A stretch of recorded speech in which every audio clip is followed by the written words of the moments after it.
오늘 파월 의장이 하버드 강단에서 금리 안 올린다고 선언했어요. 다우 지수가 오르고 시장은 안도했어요. 다들 이제 좀 숨통 트이나 했겠죠.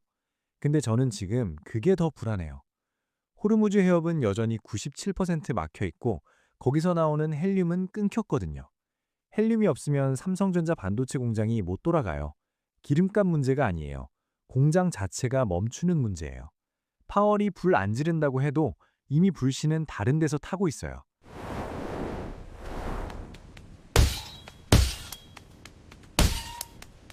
경제 크래프트입니다. 자, 그럼 지금 실제로 무슨 일이 벌어지고 있는지 숫자로 짚어볼게요. 한국 시간으로 지난 3월 18일 새벽 3시, 미국 연준이 금리 결정을 발표했어요. 결과는 3.5%에서 3.75% 사이 동결이었어요. 동결이면 괜찮은 거 아닌가요? 하실 수 있어요. 근데 이게 스타크래프트로 치면 이런 상황이에요. 상대방 러시가 오고 있는데 아군 총사령관이 일단 현 병력 유지합니다 선언한 거예요. 지원군도 없고 추가 유닛도 없어요. 그리고 오늘 하버드 강연에서 파월 의장이 한마디를 더 얹었어요.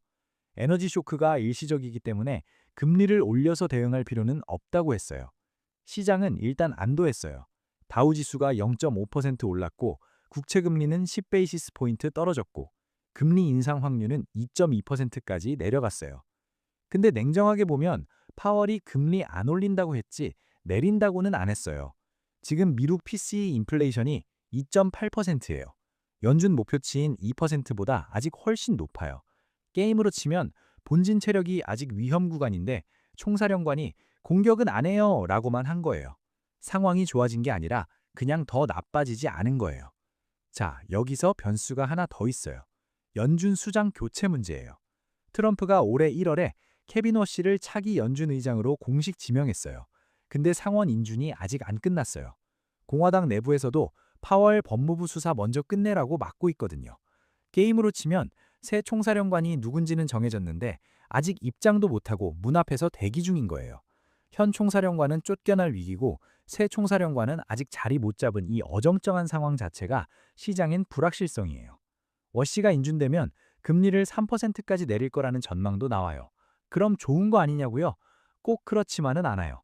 지금 인플레이션이 잡히지도 않은 상황에서 금리를 급격히 내리면 물가에 다시 기름 붓는 격이 될 수 있거든요. 이제 중동으로 넘어가 볼게요.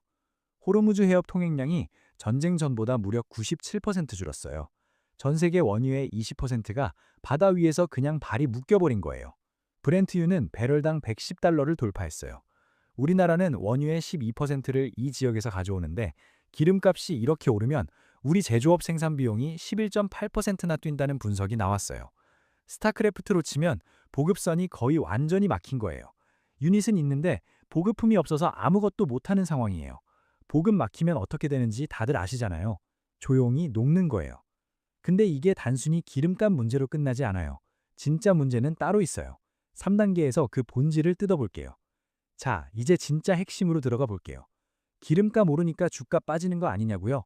그건 누구나 아는 이야기예요. 지금 저는 그것보다 훨씬 구조적인 문제를 얘기하려고 해요. 바로 헬륨이에요. 헬륨, 풍선 불 때 쓰는 그 가스 맞아요. 근데 반도체 공장에서 헬륨은 전혀 다른 의미예요. 웨이퍼, 그러니까 반도체의 재료가 되는 얇은 실리콘판을 냉각할 때, 그리고 회로 패턴을 새기는 공정에서 헬륨 없이는 공장이 못 돌아가요.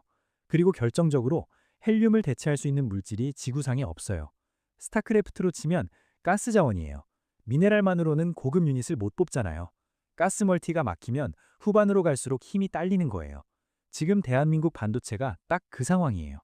지난 2월 28일 이란의 드론 공격이 카타르 라스라판 산업단지를 강타했어요. 세계 최대 LNG 시설이자 헬륨 생산의 핵심 거점이에요. 카타르 에너지는 즉시 LNG와 헬륨 생산을 중단하고 불가항력을 선언했어요. 이건 쉽게 말해 계약 이행 못하겠습니다. 천재지변입니다. 선언이에요. 카타르는 전 세계 헬륨 공급량의 3분의 2를 담당해요. 이번 사태로 전 세계 헬륨 공급량의 30에서 38%가 시장에서 빠져나갔어요. 게임으로 치면 가스 멀티 두 개 중 하나가 완전히 날아간 거예요. 우리나라는 특히 더 취약해요. 한국은 2025년 기준 헬륨의 64.7%를 카타르에서 수입했거든요. 삼성전자와 SK하이닉스가 직격탄을 맞은 거예요.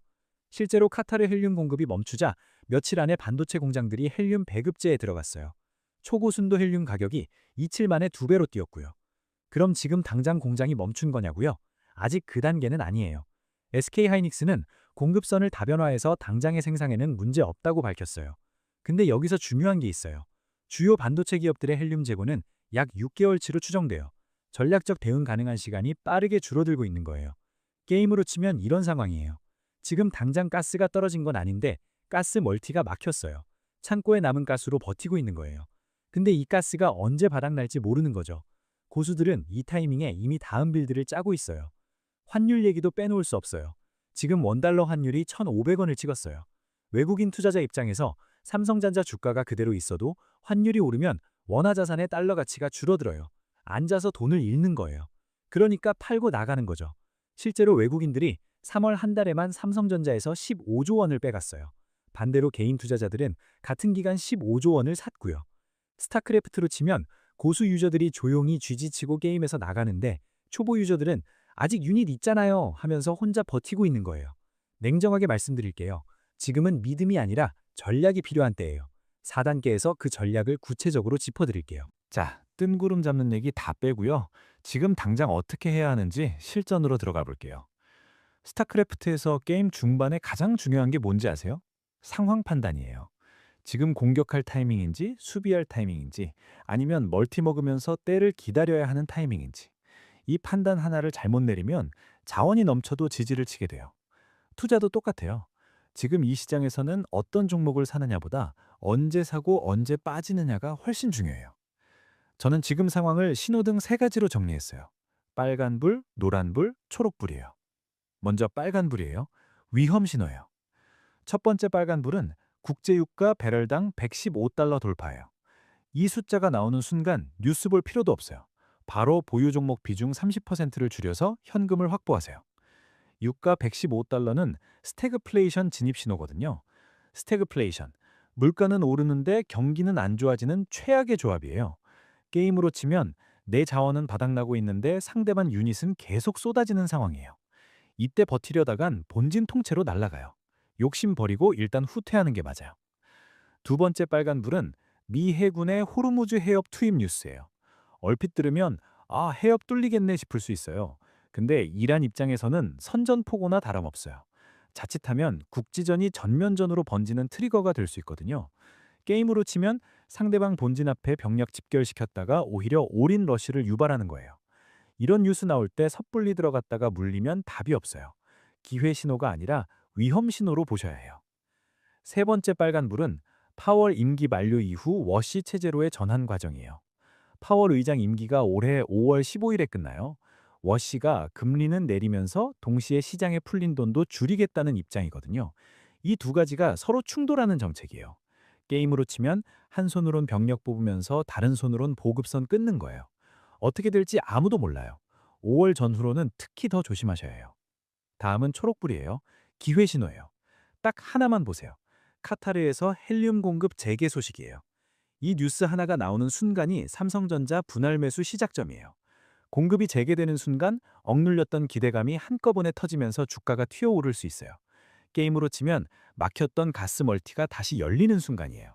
단, 분할 매수라는 거 꼭 기억하세요. 한 번에 몰빵하지 마세요. 2에서 3%씩 나눠서 천천히 들어가는 거예요.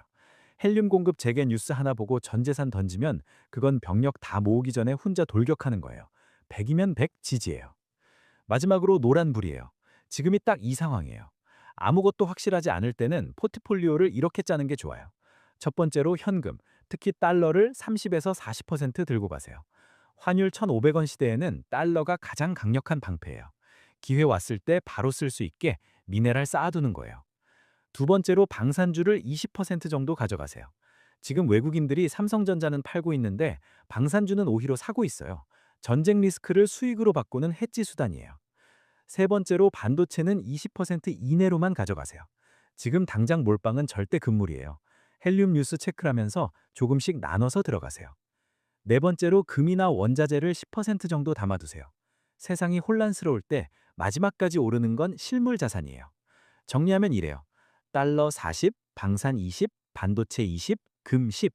나머지 10은 현금으로 들고 언제든 기회 왔을 때 쓸 수 있게 준비해 두세요. 이 빌드가 완벽하다는 게 아니에요. 지금처럼 불확실성이 높은 판에서 최대한 안전하게 버티면서 기회를 기다리는 운영 전략이에요. 살아있어야 역전도 할 수 있거든요. 자, 오늘 이야기 정리해 볼게요. 스타크래프트에서 게임 끝나고 나면 리플레이 돌려보잖아요. 내가 어디서 실수했는지, 어디서 판단이 틀렸는지 복귀하는 거예요. 투자도 똑같아요. 지금 시장에서 무슨 일이 벌어지고 있는지 큰 그림을 이해하고 있어야 나중에 그때 그게 신호였구나 하고 후회 안 해요. 오늘 그 큰 그림을 그려드린 거예요. 딱 세 줄로 정리할게요. 첫 번째, 파월이 오늘 하버드에서 금리 안 올린다고 했어요. 시장은 안도했지만 금리 인하는 아직 멀었어요. 5월에 워시 체제로 전환되는 과정에서 변동성이 커질 수 있어요. 두 번째, 호르무즈 해협이 막히면서 헬륨 공급이 끊겼어요. 지금 반도체 공장들이 6개월치 재고로 버티고 있어요. 카타르 헬륨 공급 재개 뉴스가 나오는 순간이 삼성전자 매수 시작점이에요. 세 번째, 지금은 노란불 구간이에요. 달러 40, 방산 20, 반도체 20, 금 10, 이 빌드로 버티면서 초록불 신호 기다리는 거예요. 게임으로 치면 지금은 올인 타이밍이 아니에요. 멀티 먹고 자원 쌓으면서 상대방 움직임 읽는 타이밍이에요. 살아있어야 역전도 할 수 있거든요. 조급하게 움직이다가 지지치면 그 다음 판은 없어요. 마지막으로 한 가지만 말씀드릴게요. 오늘 제가 드린 이야기는 투자 권유가 아니에요. 지금 시장에서 벌어지고 있는 일을 최대한 정확하게 이해하고 스스로 판단하실 수 있도록 도와드리는 거예요. 최종 결정은 항상 본인이 하셔야 해요. 내 돈은 내가 지키는 거거든요. 오늘 영상 도움이 되셨다면 좋아요 한번 눌러주세요. 그리고 지금 본인 포트폴리오에서 제일 고민되는 종목이나 이 지표는 어떻게 봐야 해요 하는 거 있으면 댓글로 남겨주세요. 다음 영상 주제로 바로 가져올게요. 경제크래프트 다음 편에서 또 만나요.